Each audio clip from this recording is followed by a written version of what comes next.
Assalamualaikum warahmatullahi wabarakatuh. Perkenalkan, nama saya Siva Kalbi. Di sini saya ingin meresum materi semua perkuliahan kimia fisik dari pertemuan 9 hingga 15. Selama perkuliahan, saya mempelajari berbagai materi yang saling berkaitan menjadi dasar untuk memahami konsep-konsep kimia. Pada pertemuan awal yang saya pelajari, materi membahas hubungan antara struktur kimia dengan sifat fisika suatu senyawa. Saya memahami bahwa struktur dan jenis ikatan pada suatu senyawa akan memengaruhi sifat fisikanya, seperti titik leleh, titik didih, gaya antar molekul, dan kelarutan. Dari materi ini, saya menyadari bahwa struktur suatu senyawa sangat menentukan karakteristik yang dimilikinya. Selanjutnya, saya mempelajari struktur atom, mulai dari perkembangan teori atom, partikel penyusun atom, hingga konfigurasi elektron. Dari materi tersebut, saya memahami bahwa setiap atom tersusun atas proton, neutron, dan elektron. Konfigurasi elektron juga menentukan letak suatu unsur dalam sistem periodik dan memengaruhi sifat-sifat unsur tersebut. Pada materi berikutnya, saya mempelajari bilangan kuantum dan sistem periodik unsur. Saya memahami bahwa bilangan kuantum digunakan untuk menentukan kedudukan elektron di dalam atom. Selain itu, saya juga mempelajari sifat keperiodikan unsur seperti jari-jari atom, energi ionisasi, afinitas elektron, dan keelektronegatifan. Materi ini membantu saya memahami mengapa setiap unsur memiliki sifat yang berbeda.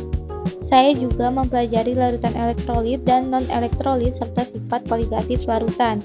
Saya memahami bahwa larutan elektrolit dapat menghantarkan arus listrik karena menghasilkan ion di dalam larutan, sedangkan non-elektrolit tidak. Selain itu, saya mengetahui bahwa turunan titik beku dipengaruhi oleh jumlah partikel zat terlarut dan memiliki banyak penerapan dalam kehidupan sehari-hari. Materi selanjutnya membahas kesetimbangan kimia. Saya memahami bahwa kesetimbangan kimia merupakan keadaan ketika laju reaksi maju sama dengan laju reaksi balik sehingga konsentrasi reaktan dan produk tetap. Saya juga mempelajari perbedaan reaksi reversibel dan irreversibel serta jenis-jenis kesetimbangan kimia. Kemudian saya mempelajari ikatan kimia. Dari materi ini, saya memahami bahwa atom membentuk ikatan untuk mencapai keadaan yang lebih stabil. Saya mempelajari ikatan ion, ikatan kovalen koordinasi, serta kopularan molekul. Materi ini membantu saya memahami bagaimana atom-atom dapat bergabung membentuk berbagai senyawa dengan sifat yang berbeda. Pada materi terakhir, saya mempelajari bentuk geometri molekul menggunakan teori domain elektron dan hibridinasi. Saya memahami bahwa bentuk suatu molekul dipengaruhi oleh pasangan elektron ikatan dan pasangan elektron bebas pada atom pusat.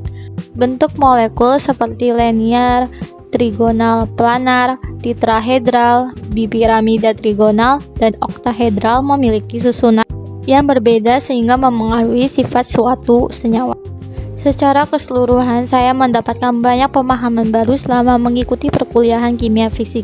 Saya menyadari bahwa seluruh kimia saling berhubungan, mulai dari struktur atom, konfigurasi elektron, ikatan kimia, hingga bentuk molekul dan sifat suatu zat.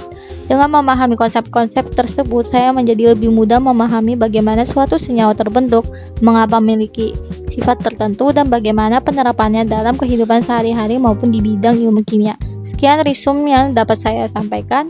Terima kasih.